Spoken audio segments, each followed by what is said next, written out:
ওই ইমাম যদি মন্ত্রী হয়, ওই ইমাম যদি এমপি হয়, ওই ইমাম যদি বিচারক হয়, বিচারপতি হয়, ওই ইমাম যদি চেয়ারম্যান হয়, ওই ইমাম যদি এমপি হয়, ওই ইমাম যদি ওয়ার্ডের মেম্বার হয়, যেইভাবে ইমামতি করতে যে ইমাম যদি ভুল করে, ওয়াজিব তরক হয়, ফরজ তরক হয়, পিছন থেকে লুকমা দেওয়ার জন্য অধিকার আছে।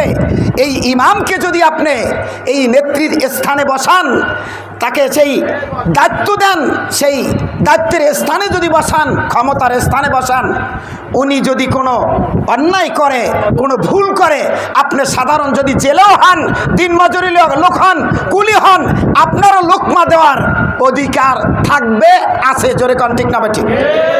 আমার কথা বলছেন কিনা? অন্য কোনো সংগঠনকে যেমন তেমন লোকে চেয়ারম্যান সাহেব আপনার ভুল হয়েছে এই কথা বলার সাহসও নাই, আছে? আপনারে ওই পরিষদ থেকে ঘাট ধরে অপমান করে বের করে দেবে। হযরত ওমর রাদিয়াল্লাহু তাআলা ইতিহাস, ওমর রাদিয়াল্লাহু তাআলা বক্তব্য দিচ্ছেন, এক বক্তব্য দিতেছেন, তিনি বাংলাদেশের মতন আল্লাহু আকবার 200টা রাষ্ট্রের প্রেসিডেন্ট, এরকম একজন প্রেসিডেন্ট খলিফাতুল মুসলিমিন হযরত ওমর রাদিয়াল্লাহু তাআলা বক্তব্য দিচ্ছেন। বক্তব্য দেওয়ার মধ্যে একজন আদনা সাহাবী ডাক দিলেন, দাঁড়াই গেলেন, দাঁড়ায় বললেন, খলিফাতুল মুসলিমিন হযরত ওমর, আপনার বক্তব্য বন্ধ করেন, খুব বুঝবেন। ওমর রাদিয়াল্লাহু বক্তব্য বন্ধ করলেন। কি ব্যাপার? আমার একটা অভিযোগ আছে। অভিযোগ কি? ত্রাণ সংস্থা থেকে কাপড় দিছে, কাপড়, জামার কাপড়, সবাইকে এক মাপের কাপড় দিছেন, আমাকে কারো জুব্বা হয় না, আপনি এত বড় জুব্বা বানাইলেন কেমনে? সুবহানাল্লাহ বলেন। কে লোকমা দিছে? কে? সাধারণ পাবলিক জেলে। ওমর রাদিয়াল্লাহু তাআলা বললেন, আমার বক্তব্য মুলতবি ঘোষণা করলাম, থামবে। আমার এই প্রশ্নের উত্তর না দেওয়া পর্যন্ত আমি আর সামনে বাড়াবো না। সুবহানাল্লাহ বলেন। ওমর রাদিয়াল্লাহু তাআলা বললেন, আব্দুল্লাহ ইবনে ওমর পাশে দাঁড়ানো ছিলেন। ওমর বললেন, আমার পুত্র আমার এই প্রশ্নের জবাব দিয়ে দেবে। সুবহানাল্লাহ। ওমর রাদিয়াল্লাহু তাআলা ছেলে দাঁড়াই বললেন, আসসালামু আলাইকুম, আপনারা যে প্রশ্ন করছেন উত্তর হলো, আমার আব্বাই প্রেসিডেন্ট খলিফাতুল মুসলিমিন, সেও একটা কাপড় পেয়েছে আপনাদের মাপের মতন, আমার আব্বাও একটা কাপড় পেয়েছে। এখন চেয়ারম্যানে পায় কয়টা? একটা। বেকায়দে হিসাব। তৈয়বালাদার ইন্তেকালের আগে কামরু চেয়ারম্যানের বাবা ওয়ারিস মিয়া বলছিল, হাজী সাহেব, এই চেয়ারম্যানের গদিটা ছাড়া যায় না। কয়, এটা একটা অগণিত খাজানা, এটা ছাড়া যায় না, মরার আগে ছাড়তাম না, তৈয়বালাদার বলছিল। তো ওখানে গেলে এই হুশ থাকে না। এই হুশ থাকবে কার? যার আল্লাহর প্রেম, প্রীতি, ভালোবাসা, এক কথায় মুত্তাকি, কবরের ভয়, মালিকের সামনে দাঁড়ান লাগবে, এই হিসাবের ভয় যার এখানে আছে, সেই শুধু ভয় করবে, অন্য কেউ নয়। জোরে বলেন, কথা ঠিক না ভাই? আব্দুল্লাহ ইবনে ওমর বললেন, আমার আব্বাই যে মাপ পাইছে, আমিও একই মাপের কাপড় পাইছি, দুইজনেরটা মিলে দেখি কারো হইতেছে না, আব্বার একটা জুব্বা বানাই দিস। জোরে বলেন আলহামদুলিল্লাহ। তাহলে কি লোকমা দেওয়ার অধিকার আছে না নাই? আপনারা যদি ইসলামের পক্ষে যারা কথা বলেন, কোরআনের পক্ষে যারা নেতৃত্ব দেয়, মসজিদের যারা ইমামতি করেন, আপনারা যার পিছনে মুক্তাদি হন, ইমাম সব যদি চুরি করে, চাই সেটা চল্লানি মারা হোক, চাই বাইরছরের আবাসনের ইমাম সাহেব হোক, ওই ইমামের পিছে আপনারা কেউ ইক্তেদা করবেন না। করবেন যদি জানেন যে চোর?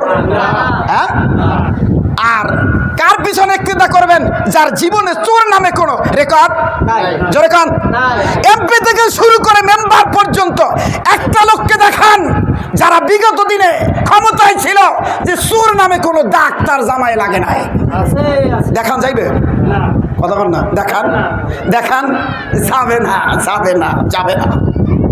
আর ইমামদেরকে যদি ওইখানে বসান, ইনশাআল্লাহ আজিজ কসম করে বললে ভুল হবে না, আল্লাহ যদি সাহায্য করেন, সাথে থাকেন, এরা চুরি নামের দাগ আশা করি তাদের কাপড়ে লাগবে না। কাজী আল্লাহ পাকের বান্দারা বুঝে শুনে সিদ্ধান্ত নেবেন। আজকের বক্তব্য বিগত দিনের বক্তব্যের মতো না, আজকের মনটা, দিলটা অনেক বড় উজাড়, আলহামদুলিল্লাহ বলেন। সেটা হলো, আমার পাশে মাওলানা আবু সালের পেয়েছি, অর্থাৎ ইসলামী আন্দোলনের একজন সেক্রেটারি আমাদের সদর ইউনিয়নের। আমরা উভয় মিলে ইসলামের কাজ করতে চাই।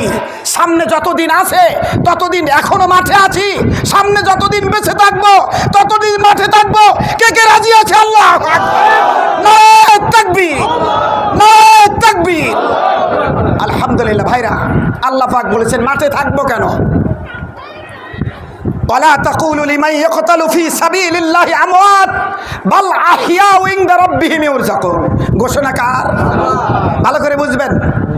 এই জামাত ইসলাম, এক কথা ইসলামী দল ব্যতি রেখে বাকি যত দল আছে, আপনারা এই দেশের নেতৃত্ব দিয়েছেন, ক্ষমতায় ছিলেন, বড় বড় টাকার মোটা নিয়ে এই দেশ থেকে পালায়ে গেছেন।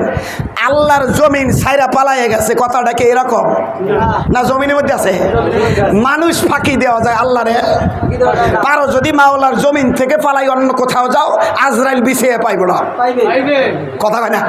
পাইব না। তো পালাইছো বাংলাদেশ থেকে, গেছো হয়তো অন্য দেশে, মালিক ওই দেশের যেই আল্লাহ, এই দেশের একই আল্লাহ।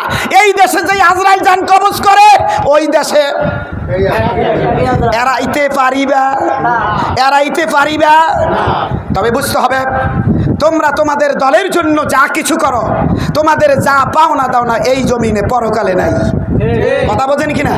আমাকে প্রশ্ন করছিল, হুজুর বেঈমান বেদিনরা সিরারের সময় বহু ইহুদি নাসারারা মুসলমানদেরকে সাহায্য সহানুভূতি তেরান দেশে না দেয় নাই, এরা কি একটু সবও পাইবে না? এই থামেন, মাসলা না বুঝতে কইবেন না। সব পাওয়ার পূর্ণ শর্ত ঈমান। সব পাওয়ার পূর্ণ শর্ত কি? মানে আগে মুকদ্দম, আগে শর্ত হইলে ঈমান। ঈমান আছে তো সবের সম্পর্ক, ঈমান নাই তো সবের কোনো সম্পর্ক। ফুকাহায়ে কেরাম বলেন এদের ফতুয়া কি? ফতোয়া হইল যাদের ঈমান নাই তারা দুনিয়ার মধ্যে যত নেকের কাজ করবে, সবের কাজ করবে, ভালো কাজ করবে, এদের জন্য এর বিনিময় আল্লাহ পাক যা দেওয়ার দুনিয়ায় দেবে। এই জন্য পুরো পৃথিবীর মধ্যে মুসলমানরা বেদিনের তুলনায় গরিব, বেদিনরা ধনী। কেন বুঝেন নাই? কেন? ওরা যা দান সদকা করতেছে এর বিনিময় আল্লাহ কই দিতেছে? পরকালে কিচ্ছু নাই, কিচ্ছু পাবে না। ইসলামী দল, ইসলামী আন্দোলন ব্যতীত যারাই যে দল করেন, আপনারা যাই কিছু করেন, আমাদের এই যশোরের 5 ভাই জিহাদ ফি সাবিলিল্লাহর রাস্তায় জিহাদ করার জন্য সরাত দিতে 28 জন এসেছিল। জিহাদের নিয়তে মরলে শহীদ, বাঁচলে গাজী। হুকুম দিয়েছে কে? ঘোষণা দিয়েছে কে? তারা মারা গেছে। তাদের ব্যাপারে আল্লাহ দলিল দেয়। তোমাদের ব্যাপারে নাই কোরআন, নাই হাদিস, নাই ফিকহ, নাই ইজমা, নাই কিয়াস, কোথাও দলিল নাই যে তোমরা শহীদ হবা। কথা বলেন। তোমাদের জন্য পরকালে কিছু নেই। আছে? নাই। তোমাদের নেতার জন্য যদি মারা যাও, নাই। আল্লাহু আকবার। আমরা তো সরমনাইরে নেতা মানি না। ইসলামী দল নেতা মানে মুহাম্মদুর রাসূলুল্লাহ সাল্লাল্লাহু আলাইহি সাল্লাম। চরমনাই পিসাবকে আমরা হয়তো আমির মানি। আমাদের সবার নেতাকে মুহাম্মদ রাসূলুল্লাহ সাল্লাল্লাহু আলাইহি সাল্লাম।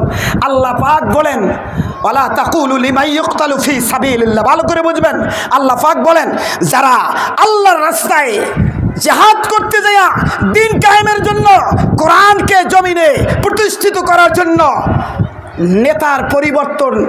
আল্লাহু আকবার। সংসদে আমরা যেতে চাই না, সংসদে কোরআনকে নিতে চাই।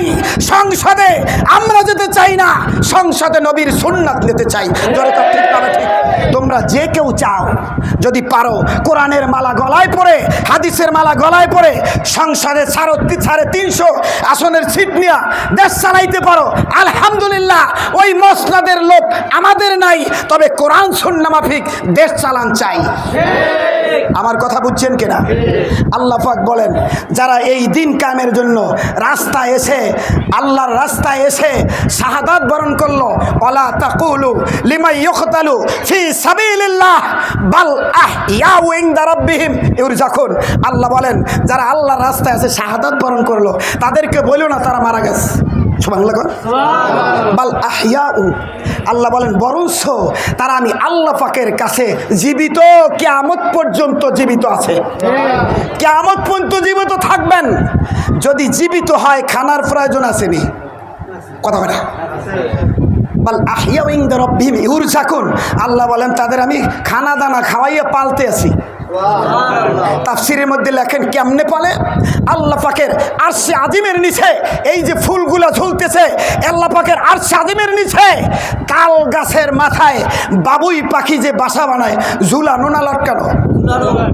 আল্লাহ পাক বলেন এই যারা আল্লাহর রাস্তায় শাহাদাত বরণ করেছে, করবে, তাদের রূহকে আল্লাহ পাক আরশে আজিমের নিচে এই বাবুই পাখির মতন ঝুলন্ত বাসার মধ্যে সবুজ বর্ণের একটা পাখি বানাইয়া রূহগুলাকে কিয়ামত পর্যন্ত বাসার বাড়ির ব্যবস্থা করে দিচ্ছে।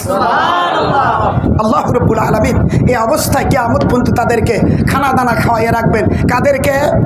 যারা আল্লাহর রাস্তায় শহীদ হয়েছে। আল্লাহুম্মা রজুকনা, বলেন আল্লাহুম্মা রজুকনা শাহাদাতান ফি সাবিলিল্লাহ ওয়া মাউতিনা ফি মিলাদি ফি মিল্লাতি রাসূলিল্লাহ। জোরে বলি আলহামদুলিল্লাহ। মায়ের আমার কাজী, আজকের দোয়ার মজলিস যারা দুনিয়া থেকে বিদায় নিয়ে চলে গেছেন, যশোরের 5 ভাই শাহাদাত বরণ করেছেন, তারা মারা যায় নাই, তারা কি শহীদ, জীবিত। তারা কি জীবিত, শহীদ জীবিত। আর যারা অসুস্থ আছেন, দোয়া করবো আল্লাহর কাছে, আল্লাহ যেন তাদেরকে খুব দ্রুতভাবে আল্লাহ পাক তাদেরকে যেন সুস্থ করে দেয়। সকল বলে আমিন। অত্র এলাকার সকল মূর্তিগণের জন্য দোয়া হবে।